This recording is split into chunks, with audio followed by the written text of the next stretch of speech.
with societal challenges.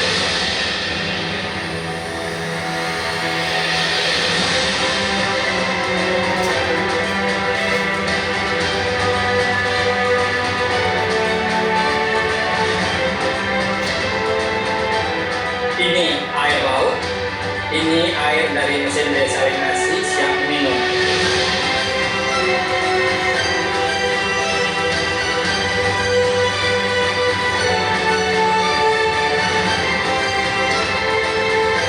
We strive to consistently be a proactive agent of change, delivering solutions for the various problems of the nation.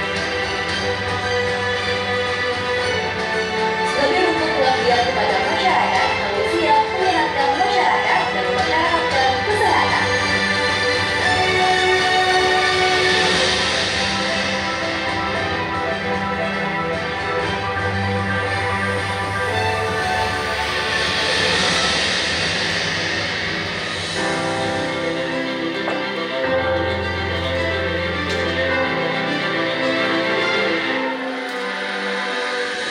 We are determined that Universitas Diponegoro will continue to strengthen its competitiveness on the international stage, fulfilling its vision as a world-class university by producing exceptional and highly skilled graduates.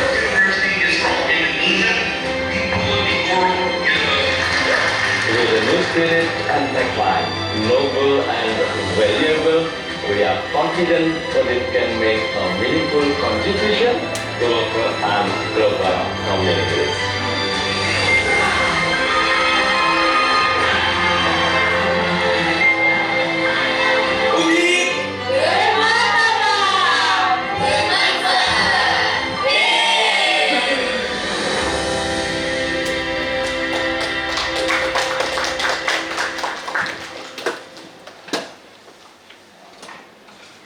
Next, we are honored to listen to the Vice Rector for Research, Innovation, Collaboration, and Public Communication of Universitas Diponegoro, who will deliver the opening remarks and officially open the workshop.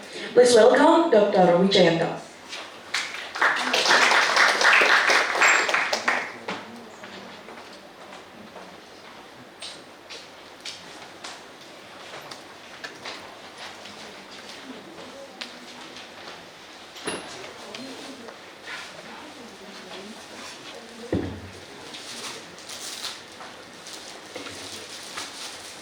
So because Pak Dekan already gives a comprehensive speech, I will add very briefly.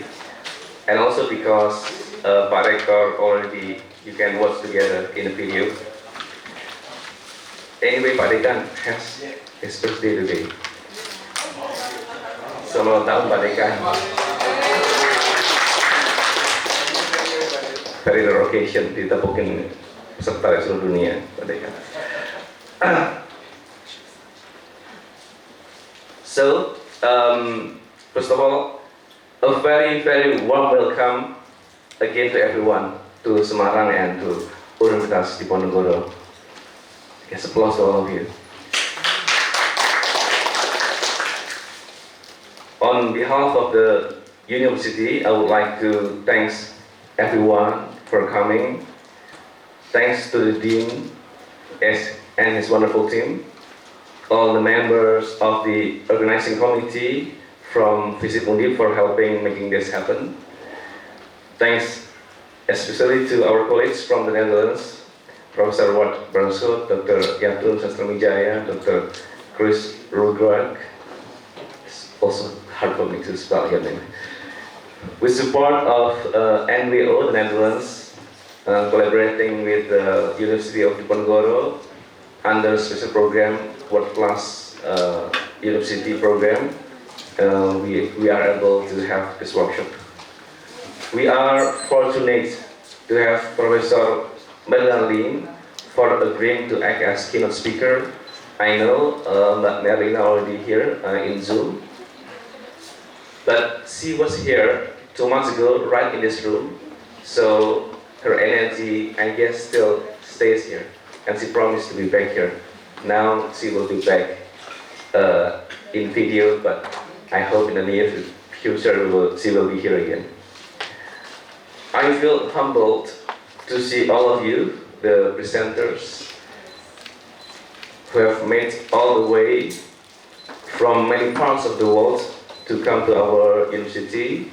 I know some of you have come all the way from London, from Finland, from Japan, Professor Masaki Okamoto there, from the Netherlands, of course, from Australia, from other parts of Asia and Indonesia, from Malaysia too. The research collaboration of cyber troops between Undip, Kitlv Leiden, Universitas Amsterdam and LPGS started from research focusing on Indonesia 5 years ago. It has resulted in some publications in journal and this book that we will launch together next Monday. So if you happen to be in Jakarta, you can as well come to our book launching. As a scholar myself, I feel truly blessed to see so many bright minds here in this room who shared the same concern with us to address among the pressing problems of our time, cyber troops and influence operation, not just in Indonesia, but also Southeast Asia and beyond. Thank you also to all participants from Diponegoro University, colleagues and professors for attending this opening ceremony. With that, and on behalf of the rector, on behalf of the university, please allow me to officially open this workshop. Enjoy a fruitful discussion to days ahead. Thank you so much.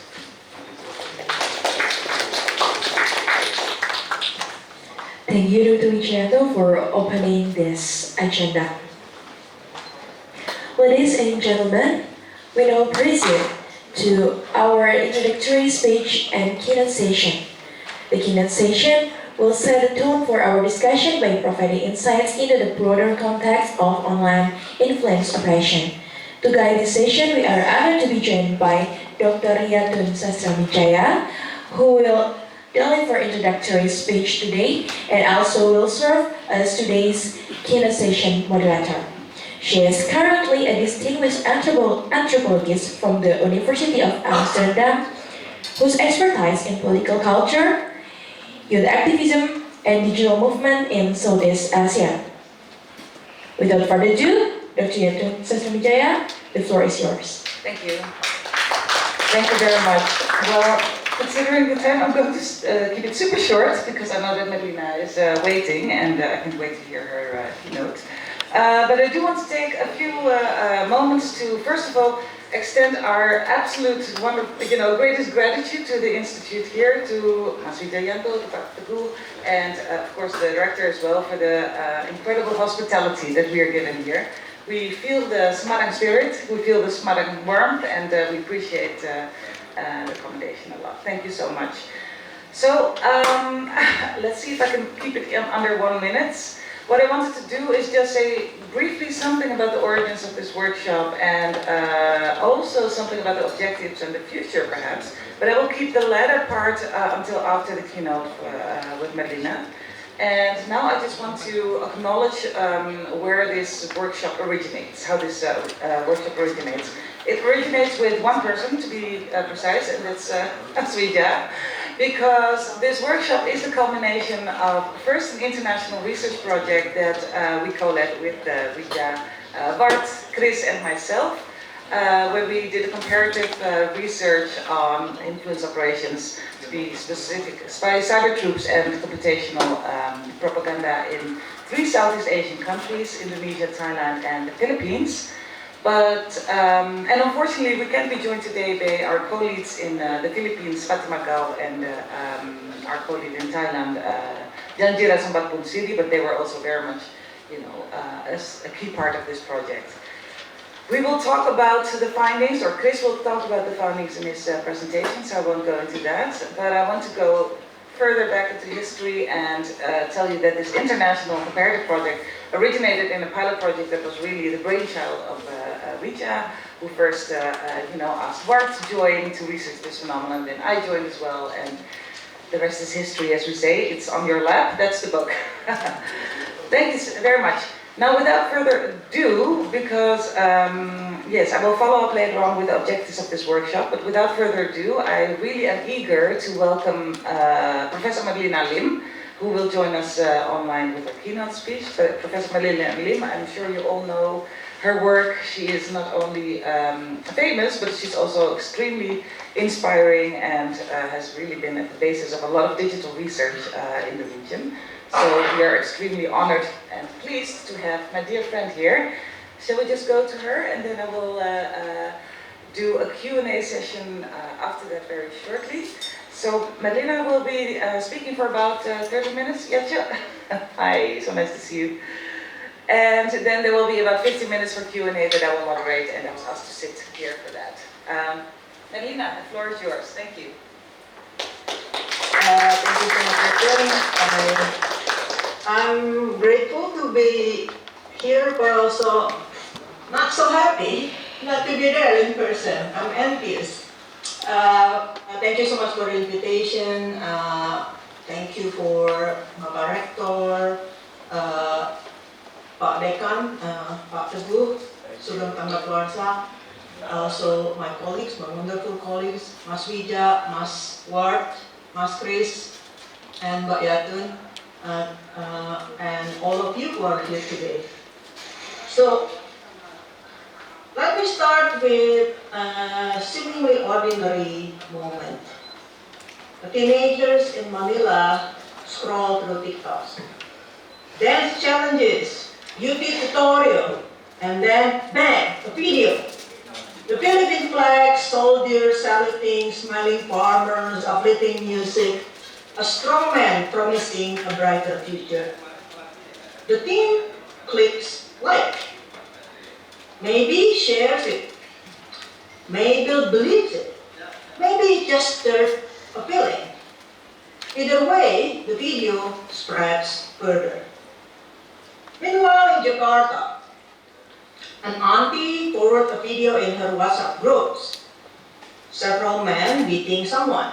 Caption: Chinese worker attacked Pribumi locals in Morong Valley. The clip comes from there, it actually came from somewhere else. But when challenged his track, she has nothing against minorities, she said. People just ought to be warned.